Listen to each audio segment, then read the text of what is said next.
Chapter 3. The Crow and the Cat.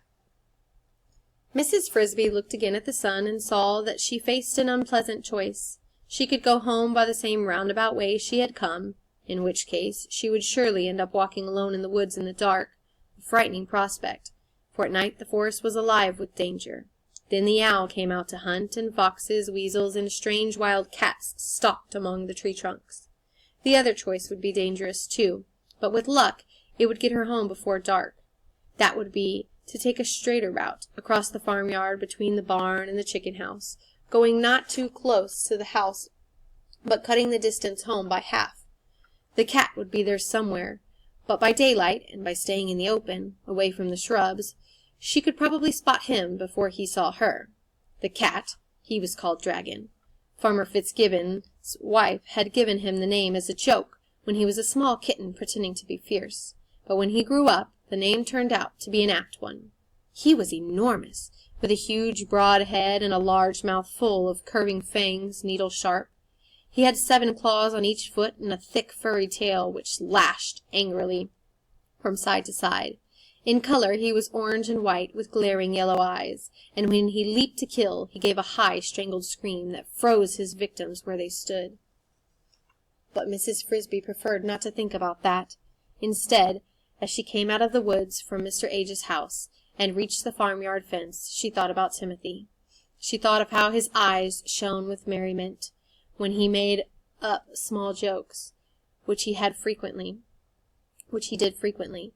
and how invariably kind he was to his small, scatterbrained sister Cynthia.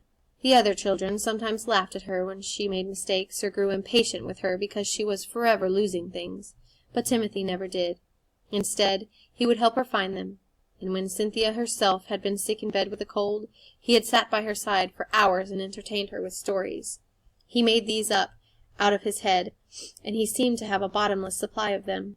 Taking a firm grip on her packets of medicine, Mrs. Frisby went under the fence and set out toward the farmyard. The first stretch was a long pasture. The barn itself, square and red and big, rose in the distance to her right. To her left, farther off, were the chicken houses. When at length she came abreast of the barn, she saw the cattle wire fence that marked the other end of the pasture, and as she approached it, she was startled by a sudden outburst of noise. She thought at first it was a hen, strayed from the chicken yard, caught by a fox. She looked down the fence and saw that it was no hen at all, but a young crow, flapping in the grass, acting most odd. As she watched, he fluttered to the top wire of the fence, where he perched nervously for a moment. Then he spread his wings, flapped hard, and took off.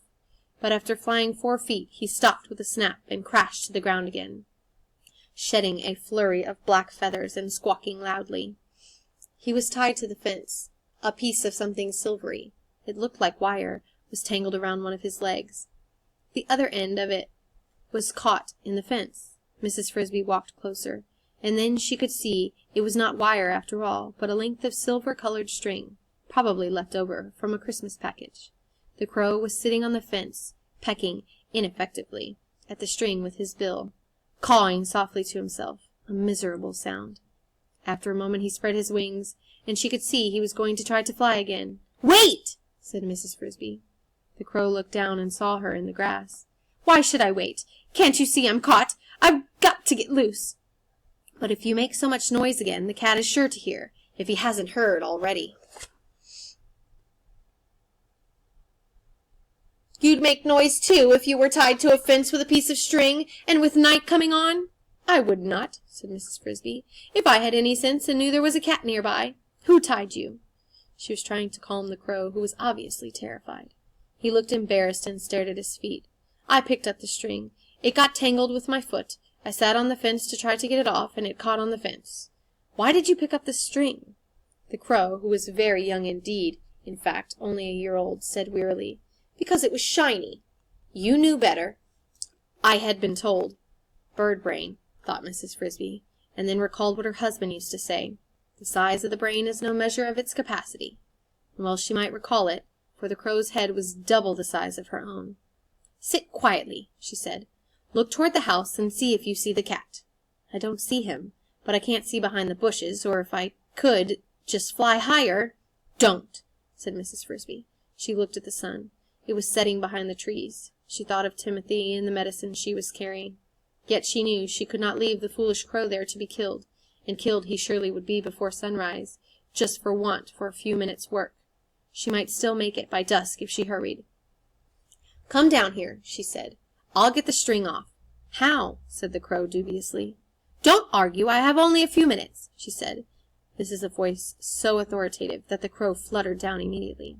"But if the cat comes," he said, "if the cat comes, he'll knock you off the fence with one jump and catch you with the next. Be still."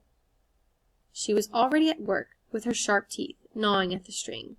It was twined and twisted and twined again around his right ankle, and she saw she would have to cut through it 3 times to get it off. As she finished the second strand, the crow, who was staring toward the house, suddenly cried out, "I see the cat!" "Quiet," whispered Mrs. Frisby. "Does he see us?" "I don't know. Yes, he's looking at me. I don't think he can see you. Stand perfectly still. Don't get in a panic." She did not look up, but started on the 3rd strand. "He's moving this way." "Fast or slow?" "Medium. I think he's trying to figure out what I'm doing." She cut through the last strand, gave a tug, and the string fell off. "There, you're free. Fly off and be quick."